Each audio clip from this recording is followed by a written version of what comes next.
Praise God. ದೇವರ ನಮ್ಮನ್ನು ಆಶೀರ್ವದಿಸಲಿ. ಯೇಸು ಕ್ರಿಸ್ತನ ಹೆಸರಿನಲ್ಲಿ ನಮಗೆ ಶುಭಾಶಯಗಳು. ದೇವರ ನಾಮಕ್ಕೆ ಮಹಿಮೆ ಉಂಟಾಗಲಿ. ನಮ್ಮ ಇಂದಿನ ಸಂದೇಶದ ಶೀರ್ಷಿಕೆ, ನಿಮ್ಮ ಆತ್ಮಗಳಿಗೆ ವಿಶ್ರಾಂತಿಯೇ ನಿಮ್ಮ ಅತಿ ದೊಡ್ಡ ಅಗತ್ಯ. ಆಯಾಸವು ವಿವಿಧ ಕಾರಣಗಳೊಂದಿಗೆ ಸಾಮಾನ್ಯ ಅನುಭವವಾಗಿದೆ. ಜೀವನವು ಎಲ್ಲರಿಗೂ ಕಠಿಣವಾಗಿದೆ. ನಮ್ಮನ್ನು ಸುಸ್ತಗೊಳಿಸುವ ವಿಷಯಗಳು ಬಹಳಷ್ಟಿವೆ.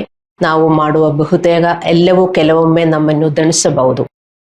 ನಾವು ಆಯಾಸ, ಖಾಲಿತನ, ಮುಂದುವರಿಯಲು ಶಕ್ತಿಯ ಕೊರತೆಯಂತಹ ಆಯಾಸದ ಹೃದಯಗಳನ್ನು ನಾವು ಎದುರಿಸುತ್ತೇವೆ. ಚಿಂತೆ, ಆತಂಕ, ಭಯ, ಕೋಪ, ಕಹಿ, ಹತಾಶೆ ಮುಂತಾದ ನಮ್ಮ ಆಂತರಿಕ ಯುದ್ಧಗಳ ವಿರುದ್ಧ ಹೋರಾಡುವುದು ನಮ್ಮ ಆತ್ಮಗಳಿಗೆ ಹೊರೆಯಾಗುತ್ತದೆ. ನಮ್ಮ ಆತ್ಮದ ಆಯಾಸವು ಚಿಕ್ಕ ಕೆಲಸವನ್ನು ಸಹ ಅತಿ ಎತ್ತರದ ಪರ್ವತವನ್ನು ಏರುವಂತೆ ಮಾಡುತ್ತದೆ. ಯೇಸು ಹೊರೆಯಿಂದ ಬಳಲುತ್ತಿರುವವರನ್ನು ಆಹ್ವಾನಿಸುತ್ತಿದ್ದಾನೆ. ಮತ್ತಾಯ 11:28-30. ಕಷ್ಟಪಡುವವರೇ ಮತ್ತು ಭಾರ ಹೊತ್ತುವವರೇ, ನೀವೆಲ್ಲರೂ ನನ್ನ ಬಳಿಗೆ ಬನ್ನಿರಿ, ನಾನು ನಿಮಗೆ ವಿಶ್ರಾಂತಿಯನ್ನು ಕೊಡುವೆನು. ನನ್ನ ನೊಗವನ್ನು ನಿಮ್ಮ ಮೇಲೆ ತೆಗೆದುಕೊಂಡು ನನ್ನಿಂದ ಕಲಿತುಕೊಳ್ಳಿರಿ, ಏಕೆಂದರೆ ನಾನು ಸ್ವಾಸ್ಥ್ಯನು ದೀನ ಮನಸ್ಸುಳ್ಳವನು ಆಗಿರುವುದರಿಂದ ನೀವು ನಿಮ್ಮ ಆತ್ಮಗಳಿಗೆ ವಿಶ್ರಾಂತಿಯನ್ನು ಕಂಡುಕೊಳ್ಳುವಿರಿ. ಏಕೆಂದರೆ ನನ್ನ ನೊಗವು ಮೃದುವಾದದ್ದು, ನನ್ನ ಹೊರೆಯು ಹಗುರವಾದದ್ದು ಆಗಿದೆ ಎಂದು ಹೇಳಿದನು. ನಮ್ಮ ಆತ್ಮಕ್ಕೆ ವಿಶ್ರಾಂತಿ ನೀಡುವುದು ನಿರ್ಲಕ್ಷಿಸಬಹುದಾದ ಒಂದು ಸಣ್ಣ ವಿಷಯವಲ್ಲ. ಆಹಾರ ಮತ್ತು ನೀರು ನಮ್ಮ ಆತ್ಮಿಕ ದೇಹಕ್ಕೆ ಇರುವಂತೆ ವಿಶ್ರಾಂತಿಯು ಆರೋಗ್ಯಕರ ಮತ್ತು ಸಮೃದ್ಧ ಆತ್ಮದ ಮನವರಿಕೆಯ ಭಾಗವಾಗಿದೆ. ನಮ್ಮ ಆತ್ಮ ಭಾರವಾಗಿದ್ದಾಗ ನಾವು ಹೆಚ್ಚಾಗಿ ಸ್ವಾಹಾರೈಕೆಯನ್ನು ಬಯಸುತ್ತೇವೆ. ಉದಾಹರಣೆಗೆ, ನಮ್ಮ ಆತ್ಮಗಳು ಭಾರವಾಗಿದ್ದಾಗ ನಾವು ಟಿವಿಯಲ್ಲಿ ಮನರಂಜನೆ ನೋಡುವುದು, ಸ್ವಲ್ಪ ಹೊತ್ತು ನಾವು ಮಲಗುವುದು, ಏನಾದರೂ ನಾವು ತಿನ್ನುವುದು, ಮತ್ತೆ ಇದರಿಂದ ನಮಗೆ ಬೇಕಾದ ವಿಶ್ರಾಂತಿ ಸಿಗುವುದಿಲ್ಲ. ಯೇಸು ನಮಗೆ ವಿಶ್ರಾಂತಿ ನೀಡಲು ಕರೆಯುತ್ತಿದ್ದಾನೆ. ಅವರ ವಿಶ್ರಾಂತಿ ಆಂತರಿಕವಾದದ್ದು. ಅವನು ನೀಡುವ ವಿಶ್ರಾಂತಿ ನಮ್ಮ ಆತ್ಮಗಳಿಗೆ ವಿಶ್ರಾಂತಿ. ದೈಹಿಕ ಆಯಾಸಕ್ಕಿಂತ ಭಾವನಾತ್ಮಕ ಮತ್ತು ಮಾನಸಿಕ ಆಯಾಸವು ನಿವಾರಿಸಲು ಕಷ್ಟ. ಆಧ್ಯಾತ್ಮಿಕ ವಿಶ್ರಾಂತಿ ಅಥವಾ ಆತ್ಮ ವಿಶ್ರಾಂತಿಯನ್ನು ಅಭ್ಯಾಸ ಮಾಡುವುದರಿಂದ ನಮ್ಮ ಹೊರಗಳ ಮಧ್ಯೆ ಶಾಂತಿ ಮತ್ತು ತೃಪ್ತಿಯನ್ನು ಕಂಡುಕೊಳ್ಳಲು ಸಾಧ್ಯವಾಗಿದೆ. ನಾವಿದು ಅಭ್ಯಾಸ ಮಾಡಬೇಕು. ದೇವರು ಕೊಡುವ ವಿಶ್ರಾಂತಿ ನಾವು ಅಭ್ಯಾಸ ಮಾಡಿಕೊಳ್ಳಬೇಕು. ತನ್ನಿಂದ ಕಳೆಯುವವರು ತನ್ನ ಆತ್ಮಗಳಿಗೆ ವಿಶ್ರಾಂತಿ ಪಡೆಯುತ್ತಾರೆ ಎಂದು ಯೇಸು ಭರವಸೆ ನೀಡುತ್ತಾರೆ. ಅವನಿಂದ ನಾವು ಕಲಿಯಬೇಕು. ಹಲ್ಲೆಲೂಯ. ಆತ್ಮ ವಿಶ್ರಾಂತಿ ಇಲ್ಲದೆ ನಮಗೆ ಸಂತೋಷ ಮತ್ತು ಪ್ರೇರಣೆ ಇರುವುದಿಲ್ಲ, ಮತ್ತು ನಂಬಿಕೆ ಕಡಿಮೆಯಾಗಿರುತ್ತದೆ ಮತ್ತು ಪ್ರಲೋಭನೆಗಳಿಗೆ ಹೆಚ್ಚು ಗುರಿಯಾಗುತ್ತದೆ. ನಮ್ಮ ಆತ್ಮಗಳಿಗೆ ಶಾಂತಿ ಇಲ್ಲದಿದ್ದರೆ, ಸೆಲ್ಫ್ ಕಂಟ್ರೋಲ್ ಇಲ್ಲದೆ ನಾವು ವರ್ತಿಸುತ್ತೇವೆ. ನಮಗೆ ಸೆಲ್ಫ್ ಕಂಟ್ರೋಲೇ ಸಿಗೋದಿಲ್ಲ. ಯಾಕೆ? ನಮ್ಮ ಆತ್ಮಗಳಿಗೆ ಶಾಂತಿ ಇಲ್ಲ, ವಿಶ್ರಾಂತಿ ಇಲ್ಲ. ಆದ್ದರಿಂದ ದೈನಂದಿನ ಜೀವನದ ಸವಾಲುಗಳನ್ನು ಎದುರಿಸಲು ಆತ್ಮವಿಶ್ರಾಂತಿ ನಿರ್ಣಾಯಕವಾಗಿದೆ. ನಿಮಗೆ ಆತ್ಮವಿಶ್ರಾಂತಿ ಇಲ್ಲದಿದ್ದರೆ ಒಂದು ಸವಾಲು ಎದುರಿಸುವುದಕ್ಕೆ ಆಗುವುದಿಲ್ಲ. ನಮಗೂ ಭಯ ಬರುತ್ತದೆ, ನಮಗೆ ಆತಂಕ ಬರುತ್ತದೆ, ನಮಗೆ ಏನು ಮಾಡಬೇಕು ಅಂತ ಗೊತ್ತಾಗುವುದಿಲ್ಲ. ಅದರಿಂದ ನಮ್ಮ ಸೆಲ್ಫ್ ಕಂಟ್ರೋಲ್ ನಮ್ಮಿಂದ ಕಳೆದು ಹೋಗ್ತದೆ. ಯೇಸುದೇವರು ಹೇಳ್ತಾರೆ, ನನ್ನ ಬಳಿಗೆ ಬನ್ನಿರಿ, ನನ್ನ ನೊಗವನ್ನು ನಿಮ್ಮ ಮೇಲೆ ತೆಗೆದುಕೊಂಡು ನನ್ನಿಂದ ಕಲಿತುಕೊಳ್ಳಿರಿ, ನಂತರ ನಿಮ್ಮ ಆತ್ಮಗಳಿಗೆ ವಿಶ್ರಾಂತಿಯನ್ನು ಕಂಡುಕೊಳ್ಳುವಿರಿ. ಯೇಸುದೇವರು ಹೇಳಲಿಲ್ಲ, ನನ್ನ ಬಳಿಗೆ ಬನ್ನಿರಿ, ನೀವು ಪ್ರಾರ್ಥಿಸಿರಿ, ನಿಮ್ಮ ಆತ್ಮಗಳಿಗೆ ವಿಶ್ರಾಂತಿ ಸಿಗುತ್ತದೆ ಎಂದು. ಬದಲು ಅವರೇ ಏನು ಹೇಳಿದ್ರು? ನನ್ನ ಬಳಿಗೆ ಬಂದು ನನ್ನ ನೊಗವನ್ನು ನಿಮ್ಮ ಮೇಲೆ ತೆಗೆದುಕೊಂಡು ನನ್ನಿಂದ ಕಲಿತುಕೊಳ್ಳಿರಿ. ಬೈಬಲ್ ಸ್ಟಡಿ ಎಷ್ಟೊಂದು ಇಂಪಾರ್ಟೆಂಟು ಎಂದು ನಾವು ಅರ್ಥ ಮಾಡಿಕೊಳ್ಳಬೇಕು. ಅವನ ವಿನಮ್ರತೆ, ಅವನು ಹೇಗೆ ದೇವರನ್ನು ಪಾಲಿಸಿದ್ದಾರೆ ಮತ್ತು ಈ ಲೋಕದಲ್ಲಿ ಹೇಗೆ ಜೀವಿಸಿದ್ದಾರೆ, ಅದು ನಾವು ಕಲಿತುಕೊಳ್ಳಬೇಕು. ಆದರೆ ಮಾತ್ರ ನಮ್ಮ ಆತ್ಮಗಳಿಗೆ ವಿಶ್ರಾಂತಿ ಸಿಗುವುದು. ನಮ್ಮ ಆತ್ಮಕ್ಕೆ ವಿಶ್ರಾಂತಿ ಸಿಗುವುದು ಪ್ರಜ್ಞಾಪೂರ್ವ ಪ್ರಯತ್ನ ಮತ್ತು ಅಭ್ಯಾಸದಿಂದ ಮಾತ್ರ. ಇದಕ್ಕಾಗಿ ನಮಗೆ ದೈನಂದಿನ ಅಭ್ಯಾಸ ಬೇಕು. ಇಲ್ಲದಿದ್ದರೆ ನಾವು ನಮ್ಮ ಆತ್ಮದಲ್ಲಿ ಬಹಳಷ್ಟು ಹೊರೆಯನ್ನು ಹೊರಬೇಕಾಗುತ್ತದೆ. ನೀವು ಇದು ಅಭ್ಯಾಸ ಮಾಡಲಿಲ್ಲ ಅಂದರೆ, ಡೈಲಿ ಅಭ್ಯಾಸ ಮಾಡಬೇಕಾಗಿರೋದು. ಡೈಲಿ ನೀವು ಅಭ್ಯಾಸ ಮಾಡಲಿಲ್ಲದಿದ್ದರೆ ತುಂಬಾ ಹೊರೆಯನ್ನು ಹೊತ್ತುಕೊಂಡು ಜೀವನ ಮಾಡಬೇಕಾಗುತ್ತದೆ. ಯೇಸು ನಮಗೆ ಹೇಗೆ ವಿಶ್ರಾಂತಿ ನೀಡುತ್ತಾನೆ? ನಮ್ಮ ಆತ್ಮಗಳಿಗೆ ವಿಶ್ರಾಂತಿ ಪಡೆಯಲು ಯೇಸು ನಮ್ಮನ್ನು ತನ್ನ ನೊಗದಲ್ಲಿ ತನ್ನೊಂದಿಗೆ ಸೇರಿಕೊಳ್ಳಲು ಆಹ್ವಾನಿಸುತ್ತಾನೆ. ಮೊದಲನೆಯದಾಗಿ ನಾವು ನೊಗದ ಬಗ್ಗೆ ತಿಳಿದುಕೊಳ್ಳಬೇಕು. ಕಠಿಣ ಪರಿಶ್ರಮದ ಶ್ರಮವನ್ನು ಹರಡಲು 2 ಪ್ರಾಣಿಗಳನ್ನು ಬಂಧಿಸಲು ನೊಗವನ್ನು ಬಳಸಲಾಗುತ್ತಿತ್ತು. ನಿಮಗೆ ನೊಗ ಏನೆಂದು ಗೊತ್ತಿದ್ದರೆ ನಾನು ಹೇಳುವುದು ನಿಮಗೆ ಅರ್ಥವಾಗುತ್ತದೆ. ಹೊರೆ ಮತ್ತು ಭಾರವನ್ನು ಸಮಾನವಾಗಿ ವಿತರಿಸುವ ಮೂಲಕ ಮತ್ತು ಅವುಗಳನ್ನು ಒಟ್ಟಿಗೆ ಎಳೆಯಲು ಸಹಾಯ ಮಾಡುವ ಮೂಲಕ ಇದು ಅಂತಿಮವಾಗಿ ಇಬ್ಬರ ಮೇಲೂ ಕೆಲಸ ಸುಲಭಗೊಳಿಸುತ್ತದೆ. 2 ಪ್ರಾಣಿಗಳು ಒಟ್ಟಿಗೆ ಕೆಲಸ ಮಾಡುತ್ತದೆ ಅಲ್ಲವೇ? ಆವಾಗ ಕೆಲಸ ಸುಲಭವಾಗುತ್ತೆ, ಇಬ್ಬರಿಗೂ ಸುಲಭವಾಗುತ್ತದೆ. ಅವರಿಗೆ ಆಯಾಸ ಅನಿಸುವುದೇ ಇಲ್ಲ ಅಲ್ಲವೇ? ಹಲ್ಲೆಲೂಯಾ. ಪರಿಣಾಮವಾಗಿ ಇಳುವರಿ ಮತ್ತು ಯಶಸ್ಸು ಹೆಚ್ಚಾಗುತ್ತದೆ. ಅವರು ಹಾಗೆಯೇ ಕೆಲಸ ಮಾಡಿದರೆ ಅವರ ಇಳುವರಿ ಮತ್ತು ಯಶಸ್ಸು ಹೆಚ್ಚಾಗುತ್ತದೆ. ಅದೇ ತರ ನಾವು ಯೇಸುದೇವರ ನೊಗದಲ್ಲಿ ಒಂದು ಸೈಡಲ್ಲಿ ನಾವು, ಇನ್ನೊಂದು ಸೈಡಲ್ಲಿ ದೇವರು, ನಾವಿಬ್ಬರು ಒಟ್ಟಿಗೆ ಕೆಲಸ ಮಾಡಿದರೆ ನಮ್ಮ ಕೆಲಸಕ್ಕೆ ನಮಗೆ ಆಯಾಸ ಅನಿಸುವುದೇ ಇಲ್ಲ ಮತ್ತು ನಮಗೂ ಯಶಸ್ಸು ಮತ್ತು ಇಳುವರಿ ಸಿಗುತ್ತದೆ ಅವರ ಜೊತೆ ಕೆಲಸ ಮಾಡಿದರೆ. ನೊಗವು ಕೆಲಸಕ್ಕಾಗಿ ಉದ್ದೇಶಿಸಲಾದ ಒಂದು ಸಾಧನವಾಗಿದೆ. ಯೇಸುದೇವರು ಹೇಳಿದರು, ನನ್ನ ನೊಗವನ್ನು ತೆಗೆದುಕೊಳ್ಳಿದ್ದ. ಯೇಸು ಇದನ್ನು ಸ್ಪಷ್ಟಪಡಿಸುತ್ತಾನೆ. ನೊಗವು ಅವನ ಬೋಧನೆಯಾಗಿದೆ. ನಮಗೆ ತಿಳಿದಿದೆ, ನೊಗವು ಕೆಲಸಕ್ಕಾಗಿ ಸೃಷ್ಟಿಸಲಾಗಿದೆ, ವಿಶ್ರಾಂತಿಗಾಗಿ ಅಲ್ಲ. ಆದರೆ ನೊಗವು ಕೆಲಸವನ್ನು ಸುಲಭಗೊಳಿಸುತ್ತದೆ. ಯೇಸುದೇವರ ನೊಗ ನಾವು ತಕ್ಕೊಂಡ್ರೆ ನಮ್ಮ ಜೀವನ ಭಾರ ಕಮ್ಮಿಯಾಗುತ್ತದೆ. ಆದರೆ ನೀವು ಯೇಸುದೇವರ ನೊಗವನ್ನು ತೆಗೆದುಕೊಳ್ಳಕ್ಕೆ ನಿಮಗೆ ಕಷ್ಟ ಎಂದು ಹೇಳಿದರೆ ನಮ್ಮ ಭಾರ ಜಾಸ್ತಿ ಆಗುತ್ತದೆ. ಇದಕ್ಕೆ ಸಂದೇಹನೇ ಇಲ್ಲ. ವಿಶ್ವಾಸಿಗಳೇ, ಅರ್ಥ ಮಾಡಿಕೊಳ್ಳಿ. ನಾವು ಅವನ ನೊಗವನ್ನು ತೆಗೆದುಕೊಂಡರೆ ನಾವು ಕೆಲಸ ಮಾಡಬೇಕು. ನೊಗ ಎಲ್ಲ ಫಿಕ್ಸ್ ಮಾಡಿಕೊಂಡು ಮಲಗುವುದಕ್ಕಲ್ಲ, ಹೌದಾ? ಯೇಸು ತನ್ನ ನೊಗದಿಂದ ಕೆಲಸ ಮಾಡುವುದರಿಂದ ಮಾತ್ರ ನಾವು ವಿಶ್ರಾಂತಿ ಪಡೆಯುತ್ತೇವೆ ಎಂದು ಭರವಸೆ ನೀಡುತ್ತಾನೆ. ಇದರ ಬಗ್ಗೆ ಯಾವುದೇ ಸಂದೇಹ ವಿಶ್ವಾಸಿಗಳಿಗೆ ಬೇಡ. ಅವನು ನಮಗೆ ನೊಗ ಕೊಡುತ್ತಾನೆ. ಅವನು ಹೇಳಿದರು, ನನ್ನ ನೊಗದಲ್ಲಿ ನೀವು ಸೇರಿಕೊಳ್ಳಿರಿ, ನಾನು ಇನ್ನೊಂದು ಕಡೆ ನಿಂತ್ಕೊಳ್ತೀನಿ, ನಾವಿಬ್ಬರು ಒಟ್ಟಿಗೆ ಕೆಲಸ ಮಾಡೋಣ. ನಿಮಗೋಸ್ಕರ ನಾನು ಕೆಲಸ ಮಾಡುತ್ತೀನಿ. ಒಟ್ಟಿಗೆ ಕೆಲಸ ಮಾಡಿದಾಗ ನಿಮಗೆ ವಿಶ್ರಾಂತಿ ಸಿಗುತ್ತದೆ, ನಿಮಗೆ ಯಶಸ್ಸು ಸಿಗುತ್ತದೆ, ನಿಮಗೆ ನಾನು ಪ್ರಾಮಿಸ್ ಮಾಡಿರುವುದೆಲ್ಲ ಸಿಗುತ್ತದೆ ಅಂತ.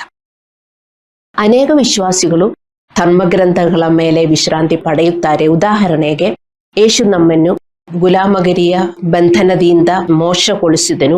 ಅವನು ಶಿಲುಬೆಯ ಮೇಲೆ ಎಲ್ಲವನ್ನೂ ಮಾಡಿದಾನೆ. ನಮ್ಮ ಆಧ್ಯಾತ್ಮಿಕ ಬೆಳವಣಿಗೆಗೆ ಯಾವುದೇ ಆಧ್ಯಾತ್ಮಿಕ ಕೆಲಸವನ್ನು ಮಾಡುವ ಅಗತ್ಯವಿಲ್ಲ. ಅವರು ಹೀಗೆ ನಂಬುತ್ತಾರೆ ಮತ್ತು ಅವರ ಆಶೀರ್ವಾದಕ್ಕೋಸ್ಕರ ಅವರು ಪ್ರಾರ್ಥಿಸುತ್ತಾರೆ. ಅವರು ಯಾವುದೇ ಆಧ್ಯಾತ್ಮಿಕ ಕೆಲಸವನ್ನು ಮಾಡುವುದಿಲ್ಲ. ನೀವು ಇಂಥ ವಿಶ್ವಾಸಿಗಳಾಗಿರಬಹುದು. ತುಂಬಾ ವಿಶ್ವಾಸಿಗಳು ಹೀಗೆಯೇ ಮಾಡುತ್ತಾರೆ. ಅವರು ಯೇಸುದೇವರ ನೊಗವನ್ನು ತೆಗೆದುಕೊಳ್ಳುವುದಿಲ್ಲ. ಏನಾಗುತ್ತದೆ? ಪರಿಣಾಮವಾಗಿ ಅವರು ಯಾವುದೇ ಆತ್ಮವಿಶ್ರಾಂತಿ ಇಲ್ಲದೆ ಬದುಕುತ್ತಾರೆ, ಅಥವಾ ಅವರ ಆತ್ಮಗಳು ಯಾವಾಗಲೂ ಹೊರೆಯಾಗಿರುತ್ತದೆ. ನಮ್ಮ ಆತ್ಮಗಳು ಆಧ್ಯಾತ್ಮಿಕ ಕೆಲಸಗಳನ್ನು ಮಾಡುತ್ತಲೇ ಇರಬೇಕು. ಹೇಗೆ ಮಾಡುವುದು? ವಿಶೇಷವಾಗಿ ನಮ್ಮ ಆಲೋಚನೆಯಲ್ಲಿ. ಹಲ್ಲೆಲೂಯಾ. ನಾವು ಇದನ್ನು ಅರ್ಥ ಮಾಡಿಕೊಳ್ಳಲು ವಿಫಲರಾಗಬಾರದು. ನಾವು ದೇವರ ಕೆಲಸವನ್ನು ಮಾಡಲು ಕರೆಯಲ್ಪಟ್ಟಿದ್ದೇವೆ. ಯೇಸುದೇವರು ನಮ್ಮನ್ನು ಕರೆದಿರುವುದು ಅವನ ನೊಗವನ್ನು ಹೊತ್ತುಕೊಂಡು ಅವನನ್ನು ಹಿಂಬಾಲಿಸಲು ಅಲ್ವೇ? ಅವನ ನೊಗ ನಾವು ಹೊತ್ತುಕೊಳ್ಳಬೇಕು. ಆ ನೊಗ ಎದಕ್ಕೆ ಸೃಷ್ಟಿಸಲ್ಪಟ್ಟಿದೆ ಅಂತ ನಿಮಗೆ ಗೊತ್ತು. ಅದು ಕೆಲಸಕ್ಕೋಸ್ಕರ, ಅದು ವಿಶ್ರಾಂತಿಗೋಸ್ಕರ ಅಲ್ಲವೇ? ನಾವು ಕೆಲಸ ಮಾಡಬೇಕು. ಮತ್ತಾಯ 9:37-38 ಯೇಸುದೇವರು ಹೇಳಿದರು, ಬೆಳೆಯು ನಿಜವಾಗಿಯೂ ಬಹಳ, ಕೆಲಸದವರು ಸ್ವಲ್ಪ. ಆದಾದ್ದರಿಂದ ಬೆಳೆಯ ಯಜಮಾನನನ್ನು ತನ್ನ ಬಳಿಗೆ ಕೆಲಸದವರನ್ನು ಕಳುಹಿಸಬೇಕೆಂದು ಬೇಡಿಕೊಳ್ಳಿರಿ ಎಂದು ಹೇಳಿದನು. ಯೇಸುದೇವರು ಏನು ಹೇಳ್ತಾರೆ? ಬೆಳೆಯು ನಿಜವಾಗಿಯೂ ಬಹಳ ಅಂತಾರೆ. ದೇವರ ಆಶೀರ್ವಾದ ಜನರಿಗೆ ಸಿಗುವುದಕ್ಕೆ ಎಲ್ಲ ದೇವರು ಮಾಡಿದ್ದಾರೆ. ಬೆಳೆಯು ತುಂಬಾ ಇದೆ, ಬೆಳೆಯು ಬಹಳ, ಕೆಲಸದವರು ಸ್ವಲ್ಪ. ಆದಾದ್ದರಿಂದ ಬೆಳೆಯ ಯಜಮಾನನನ್ನು ತನ್ನ ಬಳಿಗೆ ಕೆಲಸದವರನ್ನು ಕಳುಹಿಸಬೇಕೆಂದು ಬೇಡಿಕೊಳ್ಳಿರಿ ಎಂದು ಹೇಳಿದನು. ಕೆಲಸದವರು ಯಾರು? ಅವರು ಸುವಾರ್ತೆಯನ್ನು ಸಾರುವ ಜನರು ಮಾತ್ರವಲ್ಲ, ಅವರು ಫಿಲಿಪಿಯದವರಿಗೆ 2:12 ಹೇಳುವಂತೆ ಮನೋಭೀತಿಯಿಂದ ನಡುಗುವವರಾಗಿ ತಮ್ಮ ತಮ್ಮ ರಕ್ಷಣೆಯನ್ನು ಸಾಧಿಸಿಕೊಳ್ಳುವವರು. ಅವರು ದೇವರ ಕೃಪೆ ಮತ್ತು ಜ್ಞಾನದಲ್ಲಿ ಮತ್ತು ಆತನ ಬೋಧನೆಯಲ್ಲಿ ಬೆಳೆಯುತ್ತಿರುವವರು. ಅವರು ಆತನ ಆಜ್ಞೆಗಳ ಪ್ರಕಾರ ಜೀವಿಸುವವರು. ಅವರು ಆತನ ಸತ್ಯವನ್ನು ಘೋಷಿಸುತ್ತಾರೆ ಮತ್ತು ಇತರರಿಗೆ ಕಲಿಸುತ್ತಾರೆ. ಇವರೇ ಕೆಲಸಗಾರರು. ಕೆಲಸಗಾರರು ಅವರು ಕೆಲಸ ಮಾಡಬೇಕು ಅಲ್ಲವೇ? ದೇವರ ಮಕ್ಕಳು ಹೆಚ್ಚಾಗಿ ಕುರಿಗಳಿಗೆ ಹೋಲಿಸುವಂತೆ ಅವರನ್ನು ಕೆಲಸಗಾರರಿಗೆ ಹೋಲಿಸಲಾಗುತ್ತದೆ. ನಾವು ಕುರಿಗಳು ಮತ್ತು ಕೆಲಸಗಾರರು. ಅವನ ಕುರಿಗಳು ನಾವು. ದೇವರೇ, ನಿನ್ನ ಕುರಿಗಳು, ನಿನ್ನ ಹಿಂದೆ ಹೂ ಹೂ ಅಂತ ಹೇಳ್ಕೊಂಡು ಬರ್ತೀವಿ ದೇವರೇ. ಆದರೆ ನಾವು ಅವನ ಕೆಲಸಗಾರರು. ಹಲ್ಲೆಲೂಯ. ದೇವರ ಮಕ್ಕಳು ಕುರಿಗಳು ಮತ್ತು ಕೆಲಸದವರು ಎಂದು ನಾವು ಅರ್ಥ ಮಾಡಿಕೊಳ್ಳಬೇಕು. ತನ್ನ ಮಕ್ಕಳು ತನ್ನ ರಾಜ್ಯದ ಕೆಲಸಗಾರರಾಗಬೇಕೆಂದು ದೇವರು ಬಯಸುತ್ತಾರೆ. ಅವನ ರಾಜ್ಯದಲ್ಲಿ ಎಲ್ಲಿ ನಾವು ಕೆಲಸ ಮಾಡಬೇಕು? ಅವನ ರಾಜ್ಯದಲ್ಲಿ. ಅವನ ರಾಜ್ಯದಲ್ಲಿ ಕೆಲಸ ಮಾಡುವುದಕ್ಕೆ ನಮ್ಮನ್ನು ಕರೆದಿರುವುದು. ಅದೇನು ಕೆಲಸ? ಆತ್ಮದ ಫಲದಲ್ಲಿ ಬೆಳೆಯುವುದು, ಸ್ನೇಹ, ಸಂತೋಷ, ಸಮಾಧಾನ, ಸೆಲ್ಫ್ ಕಂಟ್ರೋಲ್ ಇತ್ಯಾದಿ ಆತ್ಮದ ಫಲದಲ್ಲಿ ಬೆಳೆಯಲು ಮತ್ತು ದೇವರ ಸೇವೆ ಮಾಡುವುದು. ಇದು ಮಾಡುವುದಕ್ಕೆ ದೇವರು ಕರೆದಿರು. ಇದೇ ಅವರ ರಾಜ್ಯದಲ್ಲಿ ಇರುವ ಕೆಲಸ. ಇದೆಲ್ಲ ಬಿಟ್ಟು ನಾವು ಈ ಲೋಕದಲ್ಲಿ ಮಾತ್ರ ಕೆಲಸ ಮಾಡಿ ಅವನ ರಾಜ್ಯದಲ್ಲಿ ಹೋಗಿ ದೇವರೇ ಎಲ್ಲ ಆಶೀರ್ವಾದ ಕೊಡಿ ಎಂದು ಹೇಳಿದರೆ ದೇವರು ಕೊಡುವವರಲ್ಲ. ನಾವು ಕೆಲಸ ಮಾಡಬೇಕು, ಕೆಲಸಗಾರರಾಗಿರಬೇಕು. ಇಲ್ಲಿ ಗಮನಿಸಿ, ಯೇಸು ಹೀಗೆ ಹೇಳಲಿಲ್ಲ, ಬೆಳೆಯು ನಿಜವಾಗಿಯೂ ಬಹಳ, ಆದದರಿಂದ ಬೆಳೆಯ ಯಜಮಾನನನ್ನು ಈ ಜಗತ್ತಿನ ಎಲ್ಲಾ ಜನರನ್ನು ತನ್ನ ಬಳಿಗೆ ಕಳುಹಿಸುವಂತೆ ಆತನನ್ನು ಪ್ರಾರ್ಥಿಸಿ. ದೇವರು ಹಾಗೆ ಹೇಳಲಿಲ್ಲ. ಹಂಗೇನ ದೇವರು ಹೇಳಿರುವುದು? ಏಕೆ ಯೇಸು ತನ್ನ ಬಳಿಗೆ ಕೆಲಸಗಾರರನ್ನು ಮಾತ್ರ ಕರೆಯುತ್ತಿದ್ದಾನೆ? ತನ್ನ ಜೊತೆ ಕೆಲಸ ಮಾಡಲು ಹಿಂಚರಿಯುವರ ಮೇಲೆ ಅವನಿಗೆ ಕರುಣೆ ಇಲ್ಲವೇ? ಎಂದಿಗೂ ಇಲ್ಲ.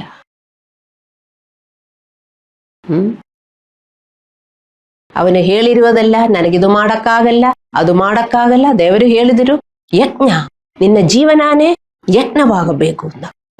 ಏನು ಯಜ್ಞ ಕೊಡಕ್ಕಾಗಲ್ಲ. ನಾನು ಸುಮ್ಮನೆ ನಿನ್ನ ಹಿಂದೆ ಎದಕ್ಕೆ ಬರ್ತೀನಿ, ನಾನು ಬುಟ್ಟಿ ಇಟ್ಕೊಂಡು ಬರ್ತೀನಿ, ನಿನ್ನ ಹಿಂದೆ ಬರ್ತೀನಿ, ನಾನು ಹೇಳುವುದಲ್ಲ ಅದನ್ನೆಲ್ಲಿ ಹಾಕ್ಬೇಕು. ಆದರೆ ನಾನು ಹಿಂದೆ ಬರ್ತೀನಿ ಎಂದು ಹೇಳಿ ಹಂಗೇನ ದೇವರು ಕರೆದಿರೋದು ಅಲ್ಲ. ನೊಗವನ್ನು ತೆಗೆದುಕೊಂಡು ಅವನ ಜೊತೆಗೆ ಇದ್ದಾನೆ. ಅವನು ಸಹಾಯ ಮಾಡಕ ನಮ್ ಜೊತೆ ಇದ್ದಾನೆ. ಕೆಲಸ ಮಾಡುವುದಕ್ಕೆ ಹಿಂಚರಿಯವರ ಮೇಲೆ ಅವನಿಗೆ ಕರುಣೆ ಇಲ್ಲ ಅಂತ ಅರ್ಥ ಮಾಡಿಕೊಳ್ಳಬೇಕು. ಹಲ್ಲೆಲೂಯ. ಸೊ ಕೆಲಸ ಮಾಡ್ರಿ, ದೇವರ ರಾಜ್ಯದಲ್ಲಿ ಕೆಲಸ ಮಾಡ್ರಿ ಮತ್ತು ಆಶೀರ್ವಾದ ಉಳ್ಳವರಾಗಿ ಜೀವಿಸಿರಿ ದೇವರ ಮಕ್ಕಳೇ. ಇದಕ್ಕೆ ನೀವು ಹಿಂಚರಿದರೆ ದೇವರ ಕರೆಯನ್ನು ನೀವು ಸ್ವೀಕರಿಸಲಿಲ್ಲ ಅಂತ ಅರ್ಥ.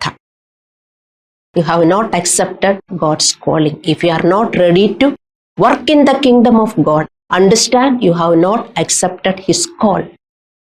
You have accepted His call to get something. ಅದಕ್ಕಲ್ಲ, ದೇವರು ಕೆಲಸ ಮಾಡಿ ತಕೊಳ್ಳಿ, ನಾನೆಲ್ಲ ಕೊಡ್ತೀನಿ, ಹಾಗೇ ಹೇಳಿರೋದು. ಹಲ್ಲೆಲೂಯ. ಅದಕ್ಕೆ ನೀವು ಎಂದಿಗೂ ನಿಮಗೆ ಸಂದೇಹ ಇರಬಾರದು, ಅನುಮಾನ ಇರಬಾರದು. ಅವನ ರಾಜ್ಯದ ಆಶೀರ್ವಾದಗಳು ಮತ್ತು ಅವನ ಶಿಲುಬೆಯ ಮೇಲೆ ಮಾಡಿದ್ದನ್ನು ಕೆಲಸದವರಿಗೆ ಮಾತ್ರ ಸಿಗುವುದು. ಅವನ ರಾಜ್ಯದಲ್ಲಿ ಯಾವುದೇ ಕೆಲಸ ಮಾಡದವರಿಗೆ ಅಲ್ಲ. ಯೇಸು ಹೇಳಿದ ಆಧ್ಯಾತ್ಮಿಕ ಕೆಲಸವನ್ನು ಮಾಡದವರಿಗೆ ಅಥವಾ ಸೋಮಾರಿಗಳಿಗೆ ವಿಶ್ರಾಂತಿ ಅಥವಾ ದೇವರು ವಾಗ್ದಾನ ಮಾಡಿದ ಆಶೀರ್ವಾದಗಳು ಎಂದಿಗೂ ಸಿಗುವುದಿಲ್ಲ.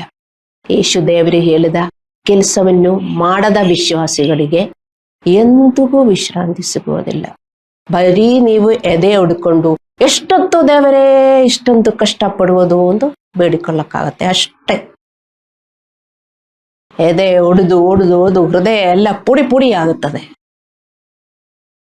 ಕೆಲಸ ಮಾಡಲ್ಲ. ಅವರಿಗೆ ದೇವರ ಸೇವೆ ಮಾಡಕ್ಕಾಗಲ್ಲ. ಆತ್ಮದಲ್ಲಿ ಬೆಳೆಯಕ್ಕಾಗುವುದಿಲ್ಲ. ಆತ್ಮದ ಫಲದಲ್ಲಿ ಬೆಳೆಯಕ್ಕಾಗಲ್ಲ. ಸ್ವಲ್ಪ ಸೆಲ್ಫ್ ಕಂಟ್ರೋಲ್ನಿಂದ ಜೀವನ ಮಾಡಕ್ಕಾಗಲ್ಲ. ಇದೆಲ್ಲ ಕೆಲಸ ಅಲ್ವಾ ನಮಗೆ? ದೇವರ ಪಾತ್ರದಲ್ಲಿ ಬೆಳೆಯಬೇಕಂದ್ರೆ ಕೆಲಸ ಅಲ್ವಾ? ಕೆಲಸ ನಮಗೆ ಮಾಡಕ್ಕಾಗಲಿಲ್ಲ ಅಂತ ಹೇಳಿದರೆ ನಮಗೆ ಎಂದಿಗೂ ವಿಶ್ರಾಂತಿ ಸಿಗುವುದಿಲ್ಲ. ಅರ್ಥ ಮಾಡಿಕೊಳ್ಳಿ ದೇವರ ಮಕ್ಕಳೇ. ಹಲ್ಲೆಲೂಯ. ಅದಕ್ಕೆಲ್ಲ ನಮ್ಮನ್ನು ಕರೆದಿರುವುದು. If you say you are not ready to work, understand you have not accepted God's call, whoever they are. ಪ್ರಕಟಣೆ 14:13 ನಾವು ಓದುತ್ತೇವೆ, ಕರ್ತನಲ್ಲಿ ಅಂದರೆ ಕರ್ತನ ಭಕ್ತರಾಗಿ ಯಾರ್ಯಾರು ಸಾಯುವವರೋ ಆ ಸತ್ತವರು ಧನ್ಯರು, ಅವರು ತಮ್ಮ ಪ್ರಯಾಸಗಳಿಂದ ಶ್ರಮಿಸಿಕೊಳ್ಳುವವರು, ಅವರವರ ಕ್ರಿಯೆಗಳು ಅವರವರನ್ನು ಹಿಂಬಾಲಿಸುತ್ತವೆ. ನೀವಿಲ್ಲಿ ಏನೇನು ಮಾಡಿದಿರೋ ಅದೆಲ್ಲ ನಿಮ್ಮ ಹಿಂದೆ ಬರ್ತದೆ, ನಿಮ್ಮ ಕೋಫಿನ್ ಬಾಕ್ಸ್ ಅಲ್ಲಿ ಎಲ್ಲ ಇರುತ್ತದೆ. ಏನೇನು ಮಾಡಿದ್ರು, ಏನು ಪರಿಶ್ರಮಿಸಲೇ ಇಲ್ಲ, ನಿಮ್ಮ ಕ್ಯಾರೆಕ್ಟರ್ ಚೇಂಜ್ ಆಗಿ ಯೇಸುವಿನ ತರ ಆಗೋದಕ್ಕೆ ಏನು ಪರಿಶ್ರಮಿಸಲೇ ಇಲ್ಲ. ಏನಾದರೂ ಮಾಡಿದ್ರೆ ದೇವರೇ ಕ್ಷಮಿಸಿ, ದೇವರೇ ಕ್ಷಮಿಸಿ ಹೇಳ್ಕೊಂಡು ಮುಂದೆ ಹೋಗುವವರಾಗಿದ್ದರೆ ಅವರವರ ಕ್ರಿಯೆಗಳು ಅವರವರನ್ನು ಹಿಂಬಾಲಿಸುತ್ತವೆ. ಅಂದರೆ ನಮ್ಮ ವೈಯಕ್ತಿಕ ಕ್ರಿಯೆಗಳು ಮತ್ತು ಪಾತ್ರವನ್ನು ಮೌಲ್ಯಮಾಪನ ಮಾಡುತ್ತದೆ ಮತ್ತು ಪ್ರತಿಫಲ ಅಥವಾ ಶಿಕ್ಷೆಗೆ ಒಳಪಡಿಸಲಾಗುತ್ತದೆ. ಹಲ್ಲೆಲೂಯಾ. ನಮ್ಮ ಭಾರವಾದ ಜೀವನಕ್ಕೆ ಪರಿಹಾರವೇನೆಂದರೆ ನಾವು ಆತನ ನೊಗದಲ್ಲಿ ಆತನಿಗೆ ನಮ್ಮನ್ನು ಸೇರಿಸಿಕೊಳ್ಳಬೇಕು. ನಾನೊಂದು ಹುಚ್ಚಿ ತರ ಇಲ್ಲಿ ನಿಂತ್ಕೊಂಡು ಬೋಧನೆ ಕೊಡ್ತಾ ಇದ್ದೀನಿ, ಆದರೂ ಯಾರಿಗೂ ಕೇಳಿಸ್ಕೊಳ್ಳಕ್ಕೆ ಕಿವಿ ಇಲ್ಲ, ಅರ್ಥ ಮಾಡಿಕೊಳ್ಳಕ್ಕೆ ಅವರಿಗೆ ಹೃದಯ ಇಲ್ಲ. ಹಲ್ಲೆಲೂಯಾ. ನಮ್ಮ ಭಾರವಾದ ಜೀವನಕ್ಕೆ ಪರಿಹಾರವೇನೆಂದರೆ ನಾವು ಆತನ ನೊಗದಲ್ಲಿ ಆತನಿಗೆ ನಮ್ಮನ್ನು ಸೇರಿಸಿಕೊಳ್ಳಬೇಕು. ಅವನ ನೊಗ ಅಂದರೆ ಅವನ ಹೊರೆ, ಅವನ ಹೊರೆಯನ್ನು ಹೊರಲು ಏಕೆ ಹೇಳಿದೆನೆಂದು ನಾವು ತಿಳಿದಿರಬೇಕು. ಯೇಸುವೇನು ಹೇಳಿದ್ರು, ನಾನು ನಿಮಗೆ ನೊಗ ಕೊಡ್ತೀನಿ, ಒಂದ್ ಸೈಡಲ್ಲಿ ನಾನು ನಿಂತ್ಕೊಳ್ತೀನಿ, ಇನ್ನೊಂದ್ ಸೈಡಲ್ಲಿ ನೀವು ಇರಬೇಕು. ಎದಕ್ಕೆ? ಇಬ್ಬರಿಗೂ ಭಾರ ಒಂದೇ ಆಗುತ್ತದೆ ಅಂತ ಕೆಲಸ ಮಾಡುವುದಕ್ಕೆ. ನಮ್ಮ ಕೆಲಸ ನಮಗೂ ಗೊತ್ತು. ಯೇಸುವಿನ ಕೆಲಸ ಏನು? ಯೇಸುದೇವರು ಏನು ಹೇಳ್ತಾ ಇದ್ದಾರೆ ಅಂದ್ರೆ, ನಿಮ್ಮ ಹೊರೆಯನ್ನು ನನ್ನ ಹೊರೆಯಿಂದ ಬದಲಾಯಿಸಿ ಎಂದು ಅವರು ಹೇಳುತ್ತಾನೆ.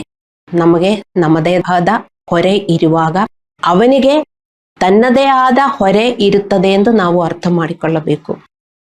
ನಾವು ಹೊರಬೇಕಾದ ಅವನ ಹೊರೆ, ಅವನ ಬೋಧನೆಗಳು ಪಾಲಿಸುವುದು, ದೇವರ ಸೇವೆ ಮಾಡುವುದು, ನಾವು ಒಳ್ಳೆಯವರಾಗಿ ಬದಲಾಗುವುದು, ನಾವು ಯೇಸುವಿನ ತರ ಬದಲಾಗುವುದು, ಪ್ರೀತಿಯಲ್ಲಿ ಬೆಳೆಯುವುದು, ಕ್ಷಮೆಯಲ್ಲಿ ಬೆಳೆಯುವುದು, ನಾವು ಒಳ್ಳೆಯವರಾಗಿ ಬೆಳೆಯುವುದು ಮತ್ತು ದೇವರ ಸೇವೆ ಮಾಡುವುದು, ಅದೇ ಅವನ ಹೊರೆ. ಅರ್ಥ ಮಾಡಿಕೊಳ್ಳಿ. ಮತ್ತು ನಾವು ಇದರರಿಗೆ ಸೇವೆ ಮಾಡಬೇಕು.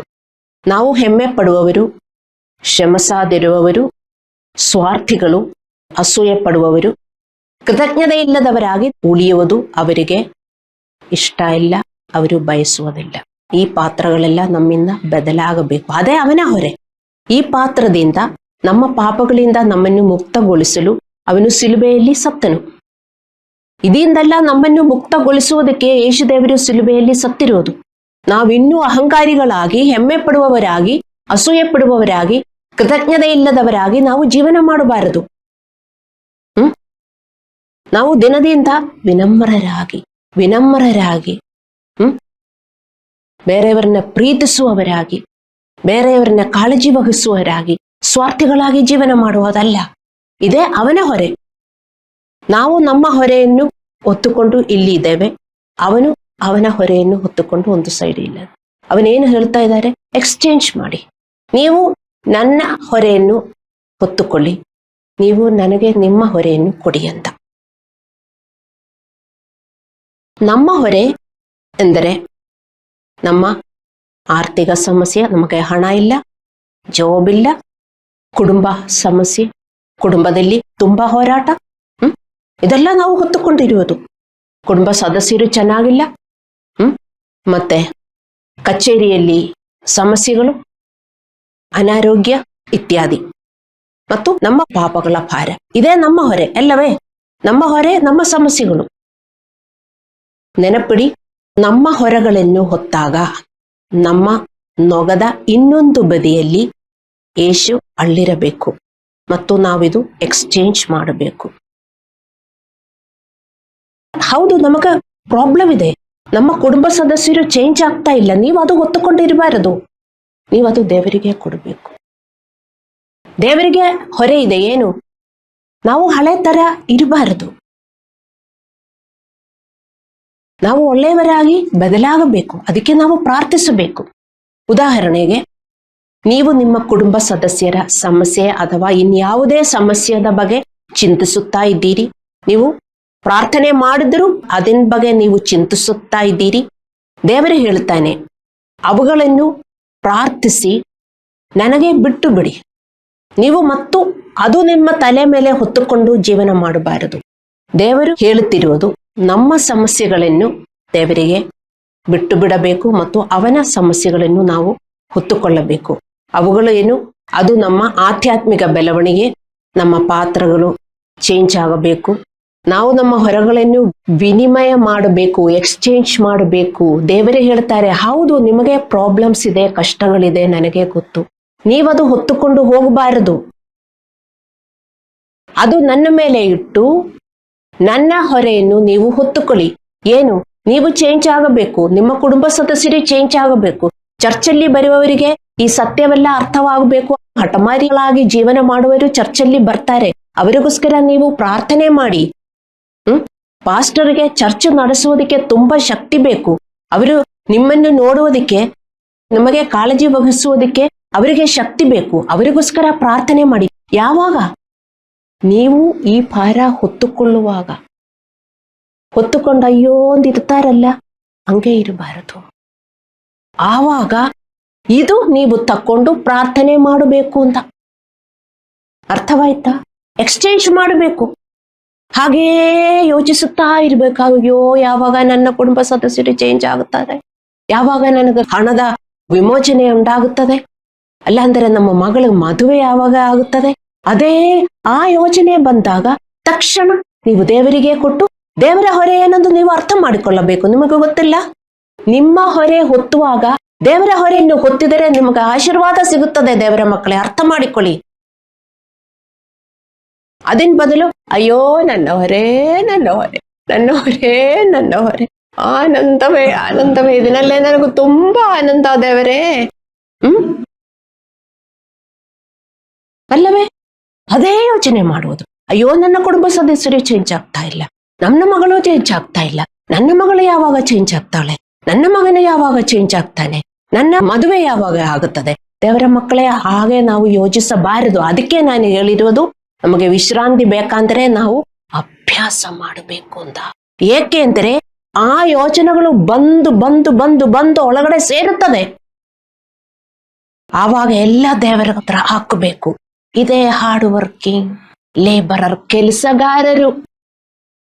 ನೀವು ಕೆಲಸಗಾರರಲ್ಲದಿದ್ದರೆ ನೀವು ಆನಂದವೇ, ತುಂಬಾ ಆನಂದವೇ ಎಂದು ಹೇಳಿ ನಿಮ್ಮ ಹೊರೆಯನ್ನು ಹೊತ್ತುಕೊಂಡು ಅಲ್ಲೇ ಇರ್ತೀರಿ.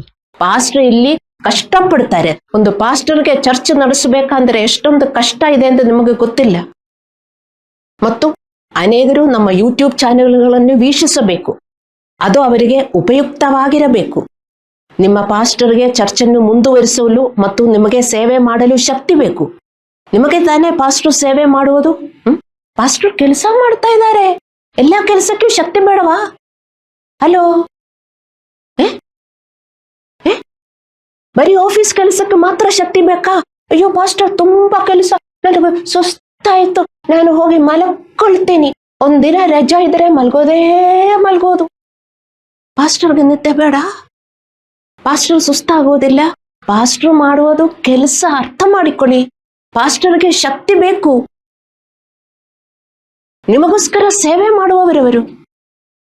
ನೀವು ಅವರಿಗೇನು ಕೊಡ್ತೀರಾ? ನನಗೆಲ್ಲ ಕೊಡಿ, ಸೇವೆ ಕೊಡಿ, ಸೇವೆ ಕೊಡಿ, ಪಾಸ್ಟ್ರೇ ನನಗೆ ಪ್ರಾರ್ಥಿಸಿ, ಪಾಸ್ಟ್ರೇ ನನಗೆ ಮೆಸೇಜ್ ಕೊಡಿ. ಈಗ ಕೆಲವರು ನಾನು ಪ್ರಾರ್ಥಿಸಬೇಕು ಎಂದು ನನಗೆ ಫೋನ್ ಮಾಡಿ ಹೇಳಲ್ಲ. ಈಗ ಅಷ್ಟು ಹಡಮಾರಿಗಳಾಗಿದ್ದಾರೆ. ಆದರೆ ನಾನೇನಾದರೂ ಅವರಿಗೆ ಉಪದೇಶ ಕೊಡ್ತೀನಿ, ಅದು ಬೇಡ ಅವರಿಗೆ. ಅರ್ಥ ಮಾಡಿಕೊಳ್ಳಿ ದೇವರ ಮಕ್ಕಳೇ, ನಾವು ಕೆಲಸದವರಾಗಿರಬೇಕು. ಕೆಲಸದವರಂದರೆ ಡೈಲಿ ವೇಜಸ್ ಲೇಬರ್ಸ್, ಅದೇ ಅರ್ಥ. ಡೈಲಿ ನಾವು ಕೆಲಸ ಮಾಡಬೇಕಾಗಿರುವರು. ಯೇಸುದೇವರು ಏನು ಹೇಳಿದರು? ಬೆಳೆಯು ಬಹಳಷ್ಟು ಇದೆ, ಆದರೆ ಕೆಲಸದವರು ಯಾರೂ ಇಲ್ಲ, ಕಮ್ಮಿ. ಅದಕ್ಕೆ ದೇವರ ಹತ್ರ ಪ್ರಾರ್ಥಿಸಿ ಅಂತ ಅಲ್ಲವೇ? ಕೆಲಸ ಮಾಡುವುದಕ್ಕೆ ಯಾರೂ ಇಲ್ಲ, ಬೆಳೆಯೂ ಬಹಳ, ಕೆಲಸದವರು ಸ್ವಲ್ಪ ಆದದರಿಂದ ಬೆಳೆಯ ಯಜಮಾನನನ್ನು ನನ್ನ ಬಳಿಗೆ ಕೆಲಸದವರನ್ನು, ಈ ಕೆಲಸ ಮಾಡುವವರು ಮಾತ್ರ ಚರ್ಚಿಗೆ ಬರಬೇಕು ಅಂತ ಹಂಗೇನೆ ಯೇಸುದೇವರು ಹೇಳಿದ್ರು. ಮತ್ತೆ ನಮಗೆ ನಮ್ಮದೇ ಆದ ಹೊರೆ ಇರುವಾಗ ನಾವು ಇದರ ಬಗ್ಗೆಯೂ ಕಾಳಜಿ ವಹಿಸಬೇಕು. ಅದು ನಾವು ಹೊತ್ತಬೇಕಾದ ಅವನ ಹೊರೆಯಲ್ಲಿ ಒಂದಾಗಿದೆ. ಗಲಾತ್ಯದವರಿಗೆ 6:2. ನಾವು ಬರೀ ಸ್ವಾರ್ಥಿಗಳಾಗಿ ಜೀವನ ಮಾಡುವುದಕ್ಕೆ ಯೇಸುವಿಗೆ ಇಷ್ಟ ಇಲ್ಲ. ನಾವು ಬೇರೆಯವರನ್ನು ಕಾಳಜಿ ವಹಿಸಬೇಕು. ಅವರ ಆತ್ಮಗಳು ಸ್ವರ್ಗಕ್ಕೆ ಸೇರಬೇಕು. ಅವರ ಆತ್ಮಗಳು ಬದಲಾವಣೆಯಾಗಬೇಕು. ಅವರು ಹಠಮಾರಿಗಳಾಗಿ ಜೀವನ ಮಾಡಬಾರದು. ನೀವು ಅವರಿಗೋಸ್ಕರ ಪ್ರಾರ್ಥಿಸಬೇಕು. ಅದು ದೇವರ ಹೊರೆ, ಅದು ಹೊತ್ತುಕೊಳ್ಳಿ. ಹೀಗೆ ನೀವು ಅವನ ಹೊರೆಯನ್ನು ಹೊತ್ತಾಗ ನಿಮ್ಮ ಹೊರೆಯನ್ನು ಹೊರುವ ಶಕ್ತಿ ನಿಮಗೆ ಸಿಗುತ್ತದೆ, ನಿಮ್ಮ ಆತ್ಮಗಳಿಗೆ ವಿಶ್ರಾಂತಿ ಸಿಗುತ್ತದೆ ಮತ್ತು ನಿಮ್ಮ ಸಮಸ್ಯೆಗಳು ಪರಿಹಾರವಾಗಲು ಪ್ರಾರಂಭಿಸುತ್ತದೆ. ಇದೇ ದೇವರ ದಾರಿ. ಅರ್ಥವಾಯ್ತಾ? ನೀವು ಅವನ ಹೊರೆ ಹೇಗೆ ಹೊತ್ತುವುದು ಎಂದು ನಿಮಗೆ ಅರ್ಥವಾಯ್ತಲ್ಲ? ಅದು ಡೈಲಿ ವರ್ಕ್. ಅದಕ್ಕೆ ಕೆಲಸದವರು ಅಂತ. ಕೆಲಸದವರು ಅಂದ್ರೆ ಡೈಲಿ ವೇಜಸ್ಗೆ ಕೆಲಸ ಮಾಡುವವರು. ಡೈಲಿ ವರ್ಕ್ ಮಾಡಬೇಕು. ಭಾರವಾದ ಯೋಚನೆಗಳು ಬರುವಾಗ ಎಲ್ಲ ದೇವರ ಹತ್ರ ಇಟ್ಟು ದೇವರಿಗೆ ಸ್ತೋತ್ರ ಹೇಳಿ ನೀವು ಬೇರೆಯವರಿಗೋಸ್ಕರ ಪ್ರಾರ್ಥನೆ ಮಾಡಬೇಕು, ಬೇರೆಯವರಿಗೋಸ್ಕರ ಸೇವೆ ಮಾಡಬೇಕು. ಹಲ್ಲೆಲೂಯಾ. ಆವಾಗ ಏನಾಗುತ್ತೆ? ನಿಮ್ಮ ಹೊರೆಯನ್ನು ನಿಮಗೆ ಹೊರುವ ಶಕ್ತಿ ನಿಮಗೆ ಸಿಗುತ್ತದೆ. ನೀವು ದಣಿದಿರ್ತೀರಲ್ಲ, ತುಂಬಾ ಕಷ್ಟ ತುಂಬಾ ಕಷ್ಟ ತುಂಬಾ ಕಷ್ಟ ಅಂತ ಹೇಳಿ. ಯಾಕೆ ಈಗ ಗೊತ್ತಾ? ನೀವು ಬೇರೆಯವರ ಹೊರೆಯನ್ನು ಹೊತ್ತುತ್ತಾ ಇಲ್ಲ. ಬೇರೆಯವರ ಹೊರೆ ಹೊತ್ತುತ್ತಾ ಇದ್ರೆ ನಿಮ್ಮ ಹೊರೆ ಹೊತ್ತೋದಿಕ್ಕೆ ನಿಮಗೆ ಶಕ್ತಿ ಸಿಗುತ್ತದೆ ಮತ್ತು ನಿಮ್ಮ ಆತ್ಮಗಳಿಗೆ ಶಾಂತಿ ಸಿಗುತ್ತದೆ ಮತ್ತು ನಿಮ್ಮ ಸಮಸ್ಯೆಗಳು ಪರಿಹಾರವಾಗಲು ಪ್ರಾರಂಭವಾಗುತ್ತದೆ. ಆದರೆ ನೀವು ಇದನ್ನು ಮಾಡದಿದ್ದರೆ ನೀವು ನಿಮ್ಮ ಹೊರೆಗಳನ್ನು ಸ್ವಾರ್ಥದಿಂದ ಹೊತ್ತುತ್ತೀರಿ. ನೀವು ಇದು ಮಾಡದಿದ್ದರೆ ಏನು? ನೀವು ಸ್ವಾರ್ಥಿಗಳಾಗಿದ್ದರೆ ನಿಮ್ಮ ಬಗ್ಗೆ ಮಾತ್ರ ಯೋಚನೆ. 24 hours ಅಲ್ಲಿ ನೀವು ಯೋಚನೆ ಮಾಡಿ. ಬೇರೆಯವರಿಗೋಸ್ಕರ ನೀವೆಷ್ಟು ಯೋಚನೆ ಮಾಡಿ ಪ್ರಾರ್ಥಿಸುತ್ತೀರಾ? ನೀವು, ನಿಮ್ಮ ಮನೆಯವರು, ನಿಮ್ಮ ಮನೆಯವರು, ನೀವು ನಿಮ್ಮ ಮನೆಯವರು, ನಿಮ್ಮ ಮನೆಯವರು, ನೀವು 24 ಗಂಟೆಗಳು ನೀವು ಇದನ್ನ ಪ್ರಕಾರ ಅಲ್ಲ ನೀವು ಯೋಚಿಸೋದು. ಯಾರಾದ್ರೂ ಮುಖ ನಿಮ್ಮ ಮನಸ್ಸಲ್ಲಿ ಬರ್ತದ? ಪಾಸ್ಟರ್ನ ಮುಖ ಬರ್ತದ? ಪಾಸ್ಟರ್ನ ಕಷ್ಟ ನಿಮಗೆ ಗೊತ್ತಾ? ಏನೋ ಒಂದು ಪಾಸ್ಟರ್ ಪ್ರಾರ್ಥಿಸಿದೆ ಎಂದು ಹೇಳಿ ಒಂದು 2 ಸೆಂಟೆನ್ಸ್ ಅಲ್ಲಿ ಪ್ರಾರ್ಥಿಸುವುದಲ್ಲ. ಹಿಂಗಾದ್ರೆ ಎಷ್ಟೊಂದು ಪ್ರಾರ್ಥನೆಗಳು ಹೋಗುತ್ತದೆ ಅಲ್ಲವೇ? ವಿಶ್ವಾಸಿಗಳು ಪ್ರಾರ್ಥಿಸುತ್ತಾ ಇಲ್ಲ, ಬರೀ ಅವರ ಹೊರೆಯನ್ನು ಹೊತ್ತುಕೊಂಡು ಜೀವನ ಮಾಡುತ್ತಾ ಇದ್ದಾರೆ. ಅದಕ್ಕೆ ಅವರಿಗೆ ವಿಶ್ರಾಂತಿ ಇಲ್ಲ ಮತ್ತು ಅವರ ಸಮಸ್ಯೆಗಳಿಗೆ ಪರಿಹಾರನೂ ಅವರಿಗೆ ಸಿಗುತ್ತಾ ಇಲ್ಲ. ಹಲ್ಲೆಲೂಯಾ. ನೀವು ಇದನ್ನು ಮಾಡದಿದ್ದರೆ ನೀವು ನಿಮ್ಮ ಹೊರೆಗಳನ್ನು ಸ್ವಾರ್ಥದಿಂದ ಹೊತ್ತುತ್ತೀರಿ. ನಿಮ್ಮ ಆತ್ಮದ ಹೊರೆ ಹೆಚ್ಚಾಗುತ್ತದೆ, ನಿಮ್ಮ ಸಮಸ್ಯೆಗಳು ಹೆಚ್ಚಾಗುತ್ತದೆ. ಯೇಸುವಿನ ನೊಗವನ್ನು ಹೊರುವುದು ನಿಮ್ಮ ಒಂದು ಬದ್ಧತೆಯಾಗಿದೆ. It is a commitment for you. ಆದಾದ್ದರಿಂದ ನಿಮ್ಮನ್ನು ಇವತ್ತು ಒಪ್ಪಿಸಿಕೊಳ್ಳಿ, ನೀವು ಸಲ್ಲಿಸಬೇಕು. ಇಲ್ಲದಿದ್ದರೆ ನಿಮ್ಮ ಜೀವನದ ಹೊರೆ ಹೆಚ್ಚಾಗುತ್ತದೆ, ನಿಮಗೆ ಎಂದಿಗೂ ವಿಶ್ರಾಂತಿ ಸಿಗುವುದಿಲ್ಲ ಎಂದು ಅರ್ಥ ಮಾಡಿಕೊಳ್ಳಬೇಕು. ನಾವು ಕಣ್ಣುಗಳನ್ನು ಮುಚ್ಚಿ ಪ್ರಾರ್ಥನೆ ಮಾಡೋಣ.